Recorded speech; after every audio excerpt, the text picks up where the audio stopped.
Hej Anastasia. Hej Johanna. Du har ju skrivit en text som vi ska titta på. Jag kan säga att det var inte mycket som var bra i den texten. Det var så många grammatiska fel och så många ordvalsfel. Ja, jag undrar, hur har du tagit dig till svag grund egentligen? Hur kan du studera där? Titta här, nu ska jag visa dig en sak. Titta på den här meningen. Det här är en huvudsats. Vad har du för ordföljd i den? Du börjar med tid. Ja, vad måste komma efter tid i svenskan? Då måste vi ju ha ett verb, eller hur? Om tiden är fundamentet i satsen, då måste det ju komma ett verb. Det här är inte acceptabelt på svag grundnivå, Anastasia. Och sen, titta på hela din text. Titta på strukturen.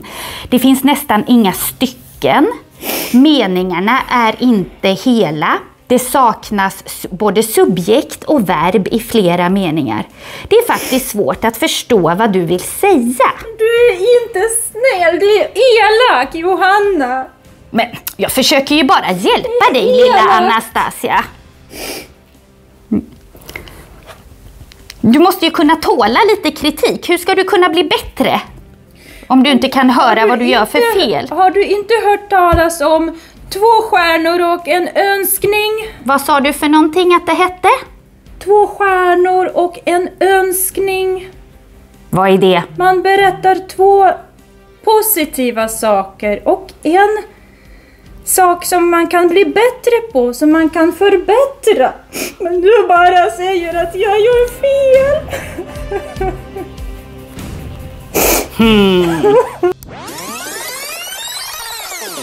Hej Anastasia. Hej Johanna. Nu ska ju vi prata om den här krönikan som du har skrivit. Jag tänkte börja med att sammanfatta innehållet, bara för att se om du tycker att jag har förstått den rätt. Ja. Som jag tolkar det så har du skrivit om hur du, när du upptäckte att så många svenskar älskar naturen, att det nästan är som en religion för vissa svenskar. Stämmer det? Ja. Ja, jag tyckte, vilket bra ämne. Jag tycker verkligen det. Och jag håller med dig, jag har också tänkt på att det är så. Faktiskt. Man ser att så många svenskar är ute och går i naturen hela tiden. Ja. Man känner verkligen igen sig i det du skriver. Ja. Och sen så börjar du så bra. Det blir spännande redan från början då, när du är där ute i skogen och du beskriver de här personerna så himla liksom levande och väl. Det är jättebra. Och sen så kommer liksom då lite budskapet, det här med att natur också kan vara religion nästan. Alltså som någonting som ger en människa jättemycket. Ja. Så det hänger ju verkligen ihop, liksom själva berättelsen, ditt exempel och budskapet. Det finns en tydlig röd tråd. Tack. Det kan man säga. Ja. Tack så mycket. Ja. Och sen så tycker jag också att det blev ju också, jag kommer ihåg att våra lärare pratade om att man skulle vara personlig men inte privat. Och det här känns som ett sånt ämne. Det blev inte, det är inte så här att man undrar, och vad hade hon själv gjort och vilken skuld har hon i det här, utan det är ju mer som en iakttagelse fast beskrivet på ett personligt sätt. Så det var jättebra tycker jag. Tack. Ja. Sen skulle vi ju ha ett målande språk också. Och där hittade jag några liksom ställen där jag tänkte att du skulle kunna kanske ha beskrivit, alltså just när man är ute i skogen så är det ju ganska lätt att beskriva kanske naturen och så. Här till exempel. Jag tycker det är jättesvårt att beskriva så här. Målande språk.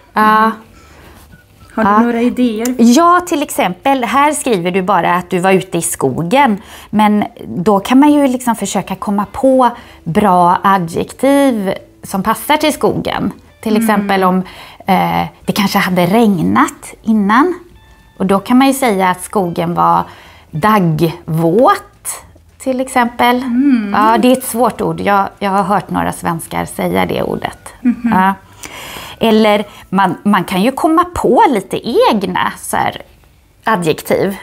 Som till exempel nybadade skogen, tänkte jag. Wow! Ja, alltså en skog kan ju inte bada, men man kan ju alltid testa om det funkar. Vi kan testa det på våra lärare om de tycker att det är okej. Det låter som en bra idé. Tack så jättemycket. Ja. Men på några fler ställen tror jag att du kan lägga in det. Eller att man tar en bisats, kanske skogen som det nyss hade regnat i. Fast det kanske inte låter så snyggt. Men, ja, men jag förstår vad du menar. Skogen med de täta bladen och den gröna växtligheten. Att man tar en sån här prepositionsfras, tror jag lärarna har sagt att det är. Ja, men det är jättebra. Och sen så är det några grammatiska fel som jag också kan hjälpa dig med. Men det kan vi ta. Jättegärna. Vi kan ta det sen. Vi går och dricker lite kaffe först, tycker jag. Ja, det gör det. Tack så jättemycket, Johanna, för din respons. Tack. Ja.